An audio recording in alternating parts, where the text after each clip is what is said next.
Guys, ang ating lulutuin for today. Yan ang ating ulam, guys. Ayan.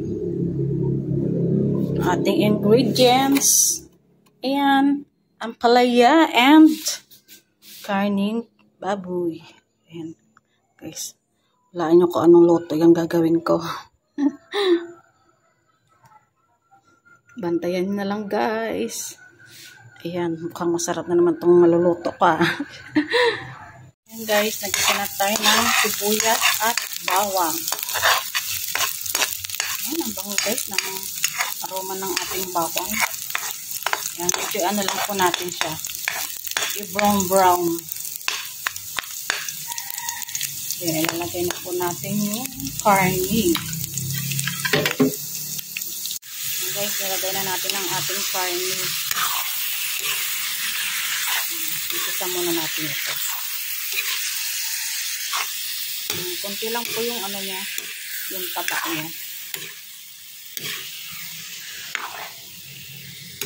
Marami po ang laman.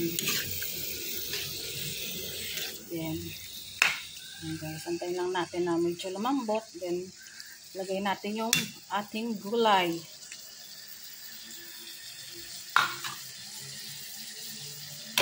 Ay mga mari at pare, takpan po muna natin at lalagay po na natin yung mga sauce. Ayan guys, nilagyan na natin ng konting toyo.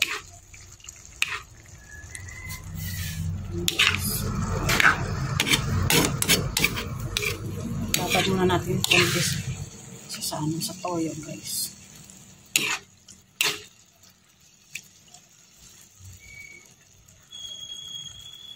Ayan guys, nilagyan na natin ang ating ampalaya. Tatakam na agad ako Haluin lang natin guys para mag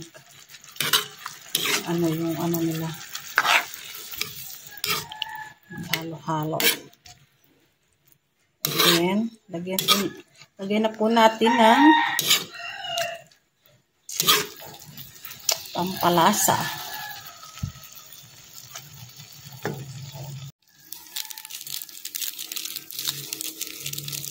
Lang guys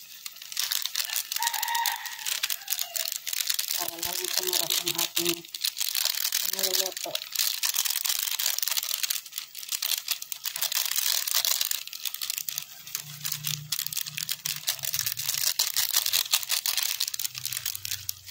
Hindi na paminta guys, pamintang baro. Busin natin yung isang ng paminta. And then, haluin natin guys.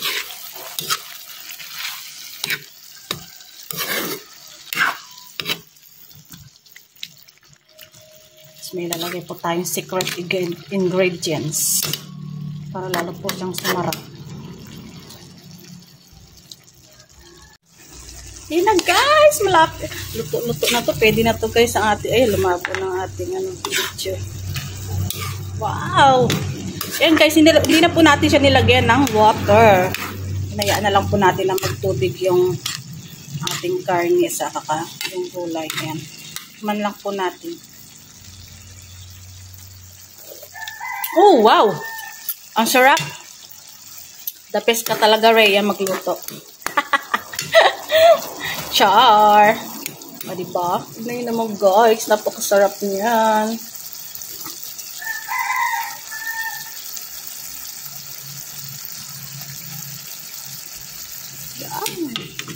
Pwede na to guys, ihain.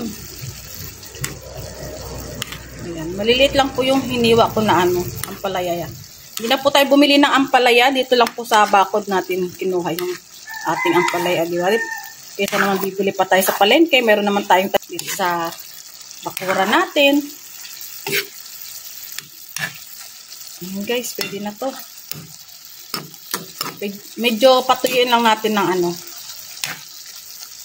paastan mo natong konti guys yung niya, sabaw-sabaw. Para sumipsip talaga yung lasa niya sa ating karne at sa ating gulay. Ayan guys, o diba?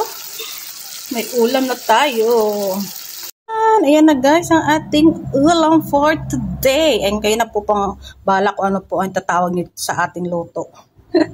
Basta masarap po siya. Ako na po magsasabi sa inyo. Yan. Nausok-usok pa guys.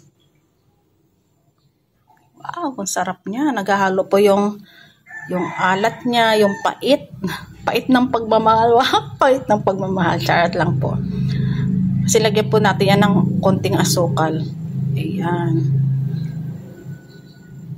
Yan. The best ka talaga, Rhea. Char. Ayan, guys. Yan, kurot-kurot na lang kayo, guys, dyan, oh. Kuha na lang kayo. Thank you for watching.